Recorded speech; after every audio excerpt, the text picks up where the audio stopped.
sommes réunis aujourd'hui pour commémorer le 76e anniversaire de la capitulation de l'Allemagne nazie le 8 mai 1945.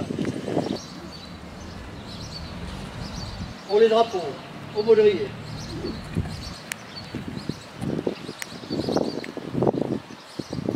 Garde à vous.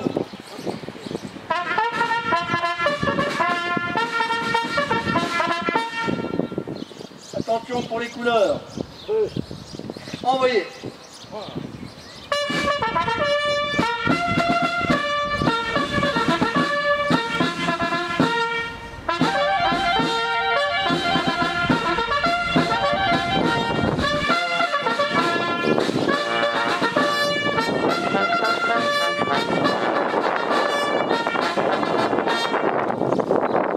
La Marseillaise.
Du message officiel de Madame la ministre déléguée à la mémoire et aux anciens combattants. Ce message sera lu par Madame Ramanana Bimbi, conseillère municipale.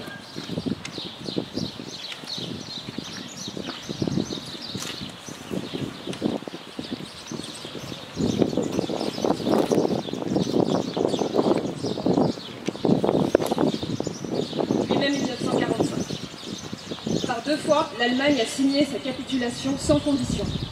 Pour l'Europe, la délivrance est là, la guerre est finie.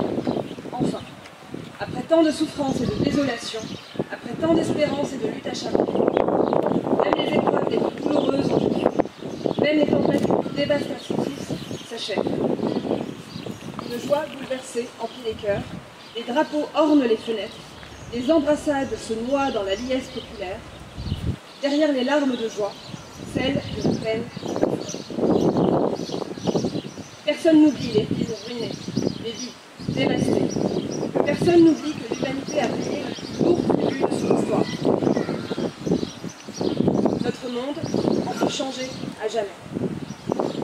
La Seconde Guerre mondiale est une rupture de notre civilisation qui se sert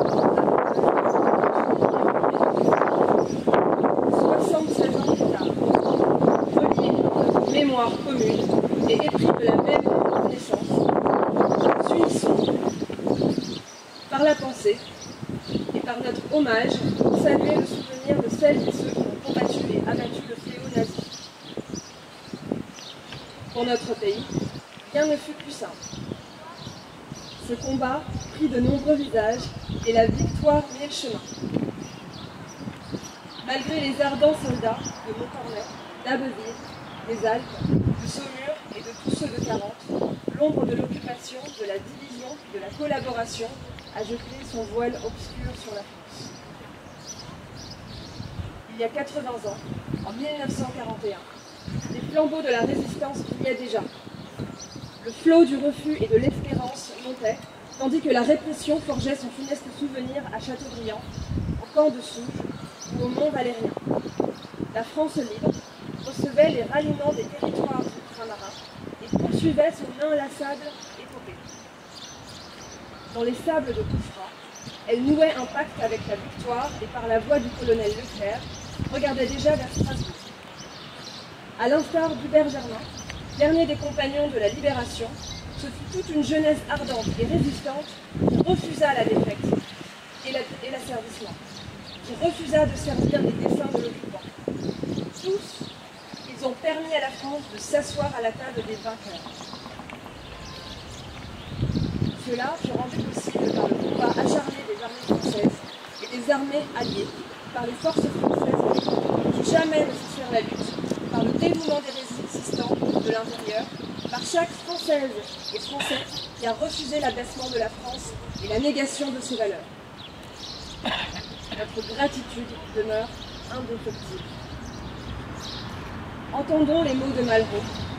Un monde sans espoir est irresponsable. Non, pardon. Un monde sans espoir est irrespirable. Un monde sans espoir est irrespirable. La victoire de 1945 est le succès de l'espérance, mais elle est aussi l'aube d'un nouvel effort collectif pour la reconstruction, pour la paix et pour l'Europe. Hier comme aujourd'hui, face aux épreuves et aux crises du temps, la nation française se tient debout, résiliente et espérante. Unis et solidaires, souvenons-nous de l'adversité surmontée et de la liberté reconquise. Merci. Pour les drapeaux, au pied.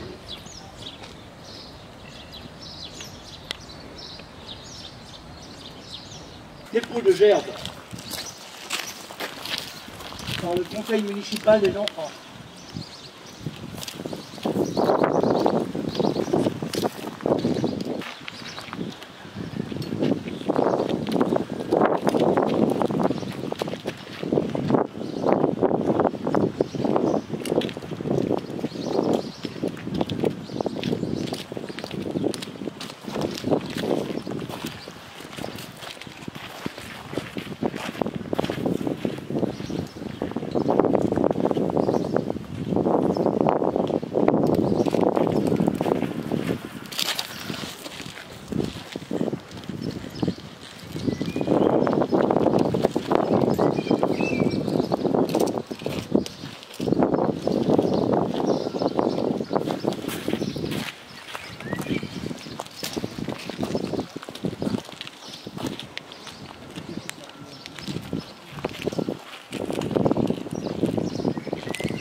National des anciens combattants d'Algérie.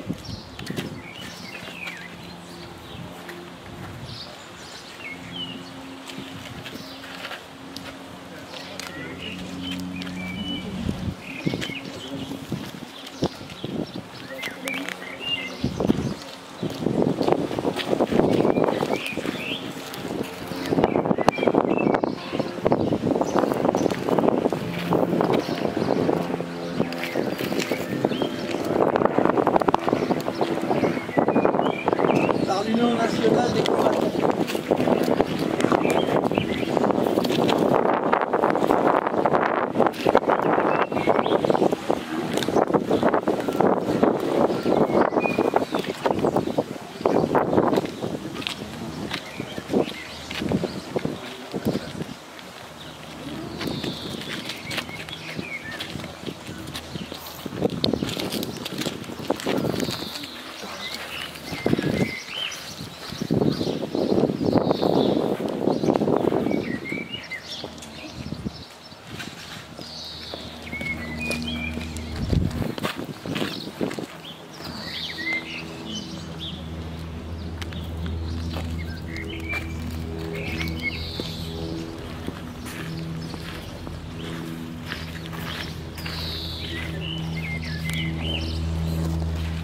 Au nom du conseil départemental.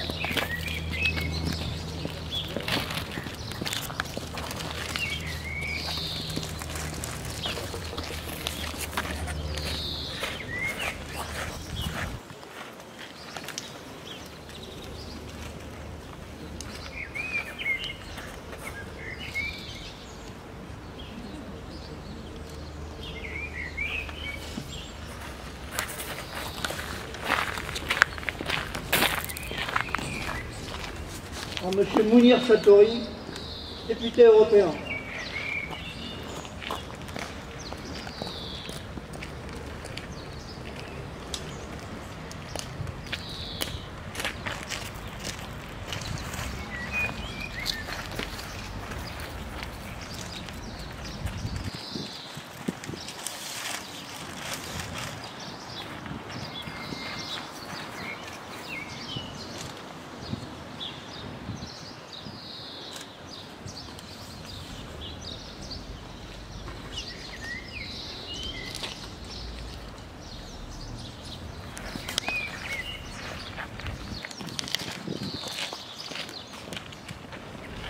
par M. François Garret, maire des Mureaux.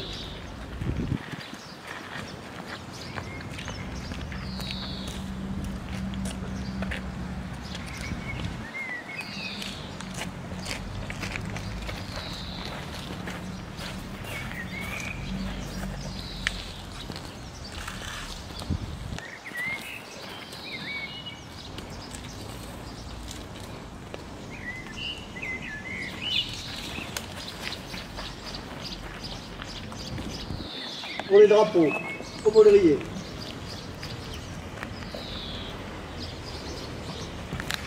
Garde à vous.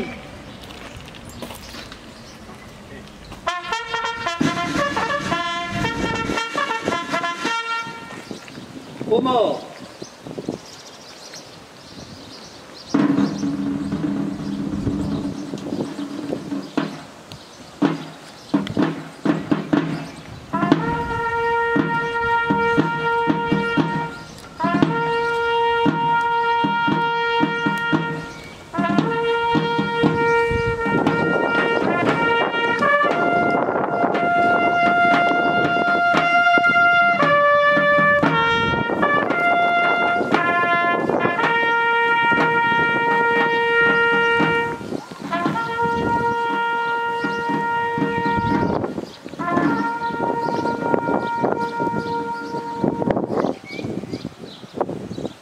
De silence.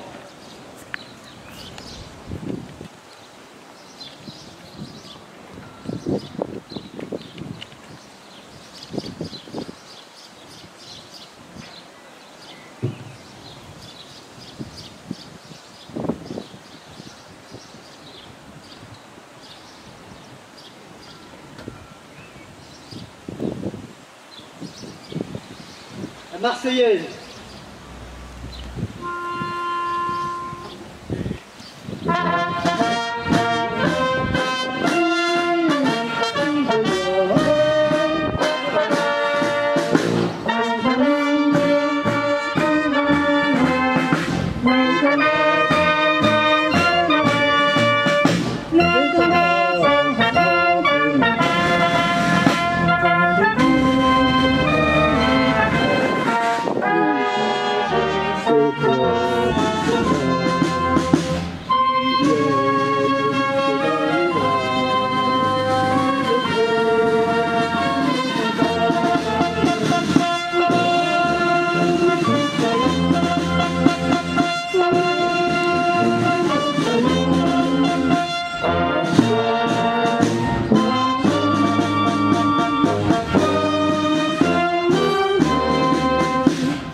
Repos. Pour les drapeaux, au pied.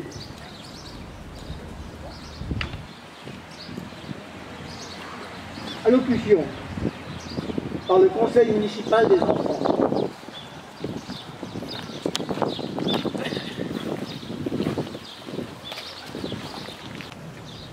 Monsieur le maire, messieurs les porte-drapeaux, les fidèles, mesdames et messieurs, mesdames et messieurs, les représentants du corps des armées, de la sécurité publique et de la sécurité civile, mesdames et messieurs, chers enfants, la guerre est gagnée. Voici la victoire. C'est la victoire des Nations Unies et c'est la victoire de la France. L'ennemi allemand vient de capituler devant les armées alliées de l'Ouest et de l'Est. Tels furent les premiers mots du général de Gaulle le 8 mai 1945. J'ai lu le conseil municipal d'enfants, j'ai vu cette commémoration. Nous souhaitons rendre hommage 77 ans après aux enfants d'Isieux. Les enfants d'Isieux sont un groupe de 44 enfants juifs, différentes nationalités, réfugiés dans une colonie de vacances dans la Seconde Guerre mondiale sur la commune d'Isieux, dans le département de l'Ain. Ces 44 enfants, âgés de 4 à 17 ans, ont été déportés le 6 avril 1944 et gazés à leur arrivée à Auschwitz. Isieux porte la mémoire particulière du crime le plus abominable, celui perpétué contre les enfants. Ce crime est de ceux qui ne peuvent et qui ne doivent être effacés. Voici l'extrait d'une lettre. Alice, âgée de 10 ans, écrit à sa sœur. As-tu reçu ma lettre, laquelle je te demande plusieurs bâtons de sucre-gorge et de boîtes de cachou? Je sais qu'aujourd'hui c'est le 1er avril et c'est aussi le jour du poisson d'avril où l'on accroche des poissons dans le dos. Ce matin, on m'en a accroché 2 à la fois, mais je m'en suis aperçue. Alice n'aura plus l'occasion d'écrire. Elle sera déportée et gazée à Auschwitz 5 jours après avoir rédigé cette lettre. Les enfants étaient des fillettes et des garçons, pour la plupart encore dans l'innocence scolaire, à qui on reprochait seulement des folies. Cette guerre a ravagé toute l'Europe pendant 6 terribles années. Nous, qui sommes nés après ces moments terribles, nous avons le devoir de transmettre la mémoire de ceux-là qui se produisent plus jamais. Liberté, égalité, fraternité. Ces valeurs, nos aînés les ont défendues dans leur chair et au prix de leur vie. Nous devons porter au heure de nos horizons et jeter les bases d'une république heureuse. De l'Europe de la guerre est né aussi un espoir, celui d'un monde de coopération et de paix entre les peuples.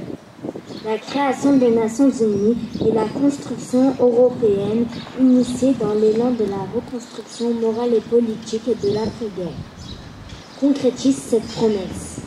Les bâtisseurs de l'Europe avaient un rêve, rapprocher les hommes afin d'enraciner durablement la paix sur notre continent. La paix, à nous de la préserver et de porter haut et fort les valeurs républicaines et démocratiques que nos aînés nous ont léguées. Souvenons-nous toujours, c'est au courage de ces hommes et de ces femmes que nous devons notre chance de vivre dans un pays libre. Ensemble, rendons l'hommage qui leur est dû. Vive les nations d'Europe réconciliées. Vive nos alliés. Vive la République. Vive la France. Je vais essayer de me redresser. Alors, on a besoin de se redresser à certains moments. D'abord, le 8 mai 1429, nous fêtions une victoire, la victoire d'Orléans contre les Anglais. 516 ans plus tard, du côté de nos ennemis devenus alliés, notre victoire était célébrée. Une victoire contre les horreurs de la guerre, la barbarie nazie. Des horreurs inqualifiables et inimaginables. Aujourd'hui, nous sommes réunis pour rappeler cette réalité à quiconque pourrait croire à la fictivité des récits d'horreur. Comme chaque année, nous souhaitons rendre hommage aux victimes de la Seconde Guerre mondiale, avoir fait honneur aux valeurs qu'ils défendaient et que nous devons continuer de défendre ardemment, ce que j'appellerais un terme fort, la paix. Ces combattants se sont battus au péril de leur vie pour que triomphe liberté, l'égalité, la fraternité, chères nos valeurs républicaines et la démocratie. N'oublions jamais qu'à chaque instant l'horreur peut renaître et qu'il s'agit donc d'un combat perpétuel. Et dans l'horreur, cette victoire a démontré la capacité de nos prédécesseurs à s'unir pour lutter ensemble face à une menace mondiale. Nous qui sommes à notre tour confrontés à un péril planétaire, nous devons inspirer ces héros. Nous devons faire face comme nous l'ont fait à cette pandémie. Je viens donc également à rendre hommage à ces héros du temps moderne, dont certains sont présents à nos côtés. Quoi de plus triste que ce qui se vient de se passer les 15 derniers jours? Les policiers, abattus. Nous ne pouvons pas l'accepter. C'est pas ça la paix. C'est pas ça la République. La République, c'est une unité entre nous. Aussi aux pompiers, à toutes les forces de l'État, aussi à tous les élus de France et de Navarre, car il ne faut pas se leurrer, certains veulent nous déstabiliser. C'est vrai, en 1945, nous venions de passer la guerre. Aujourd'hui, nous ne pensions pas, il y a ça maintenant 2 ans, qu'un jour on se retrouverait tous avec des gestes barrières, que nous nous retrouverions tous avec des masques, que nous nous retrouverions tous sur et véritablement le virus est universel, il n'y a pas de couleur, il n'y a pas de pays en tant que tel, c'est deux choses. Et je crois que c'est vraiment quelque chose qui est important dans toute notre histoire, dans toute l'histoire de l'humanité. Il y a toujours des moments qui sont des coups d'arrêt. C'est vrai qu'il y a eu tous ces coups d'arrêt et l'homme est assez fort pour imaginer ce que peut être le conflit. Là, regardez, dans le monde entier, il y a eu des conflits. pas accepter. Nous qui sommes des universalistes, nous qui sommes épris de la paix, nous qui sommes des républicains, les valeurs de liberté, d'égalité et de fraternité sont importantes. Et c'est vrai que nous sommes un ensemble des hommes et des femmes, et nous ne devons pas, éventuellement, par des idéologies quelconques, nous désunir. Et ça, c'est une force que nous devons tous, et en particulier nous, Français, nous, Européens, essayer volontairement, tout le temps, c'est important qu'il y ait cette union. Et je termine mon propos par rapport, nous sommes le 8 mai 2021, nous sommes en pleine pandémie. Je pense que les temps qui vont venir ne vont pas être si simples que ça. Bien évidemment, il y a tous ces conflits, mais il y a surtout aussi, par rapport à cette pandémie, des crises éventuellement que nous allons avoir. Je crois qu'aujourd'hui, on vient de vivre le plus facile, et le plus facile, c'est demain. Demain que nous aurons tous à nous unir, c'est demain que nous aurons éventuellement à laisser de côté nos idéologies, autres. C'est demain que nous devrons nous resserrer, car dans les 10 ans qui viennent, à chaque fois qu'il y a des moments forts en tant que tels, qui cassent un peu tout le temps, on doit se réunir. J'espère que l'année prochaine, le 8 mai 2022, nous ne serons plus avec ces masques, nous n'aurons plus ces gestes barrières.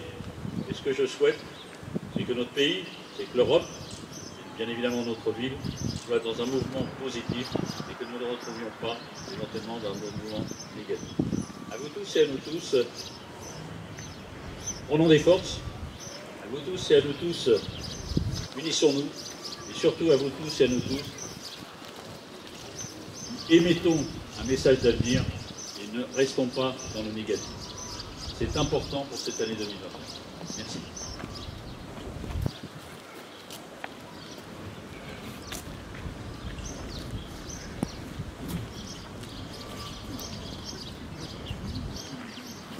Le chant des partisans.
Demandons aux autorités de bien vouloir remercier les drapeaux.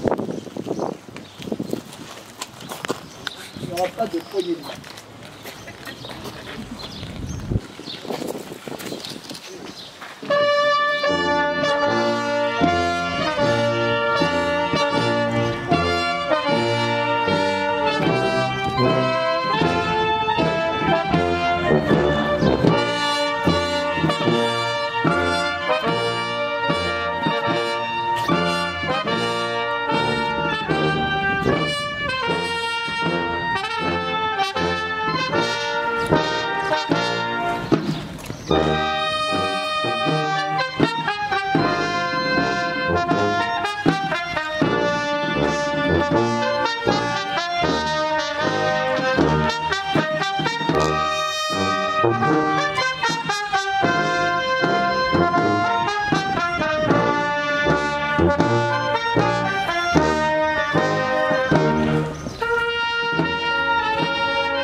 nous allons nous quitter sur l'hymne européen.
C'est la fin de cette cérémonie. Encore merci à tous.